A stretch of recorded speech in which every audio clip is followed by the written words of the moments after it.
Hi there, I'm Philip Duncan. Thank you very much for joining us. Well, we've got high pressure building to the west once again, but we've got a slightly cooler Tuesday and a slightly cooler Wednesday for some areas as a result of the southwest change.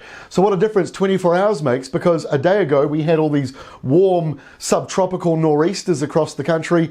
Now we've got much cooler southwesterlies for many places, and we've got a couple of cooler days on the way, but it is fairly short-lived.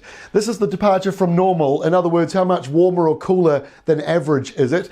And the areas without colouring, you're normal. You've got normal temperatures for this time of the year, but very clear to see that the eastern and southern sides of the South Island are below average by several degrees in some areas. The only warm spot just over here in the very east and maybe a couple of coastal areas, but the North Island's also got a cool down coming tomorrow. So this is Wednesday's departure from normal. So that cooler weather slides up the eastern side. Everyone else is normal.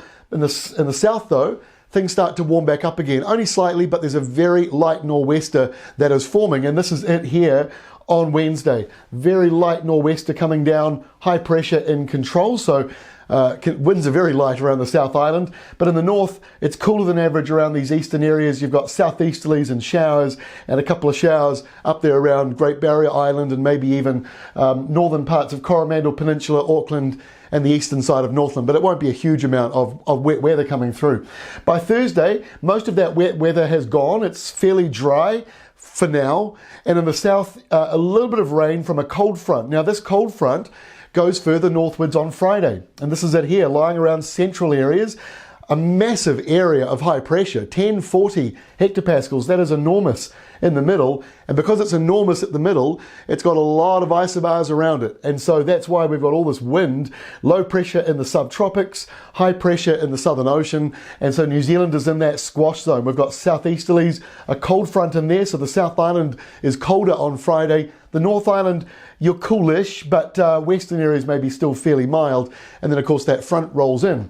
So as we go in towards the weekend, Saturday's a little unsettled. High pressures around the South Island. It is pretty settled down there, but you'll notice just when you get to about Cook Strait, the southeasterlies come through, showers around maybe Wellington, certainly Waited Upper look showery, all up that eastern side, and a bit windy as well. That can also make for fairly warm, sunny weather in the western sides. Waitomo, Waikato, those areas, maybe even Taranaki, Central Plateau, might be a little bit breezy, but should still be a fairly sunny day. And our final map's on Sunday, where that low in the subtropics is a little bit deeper, pushing right against that big high. So the squash zone just there over a very narrow space, pushing straight into the North Island. So a bit of a windy, cold, showery Sunday coming for Hawke's Bay, Waited Upper and Gisborne, and a bit windy for other areas as well. One to keep an eye on. This one's not 100% locked in about where it will exactly be placed on Sunday, so it may be further out to sea, so a drier setup, or it might drift just a little bit closer and make for a bit more rain around the North Island. Anyway, that is all from me. I hope you got rain for those who needed it. Please do let us know what your rainfall totals were and where you are based, because that is very helpful for us to work out if enough areas got relief over the last couple of days. That's all from me. We'll see you again on Wednesday.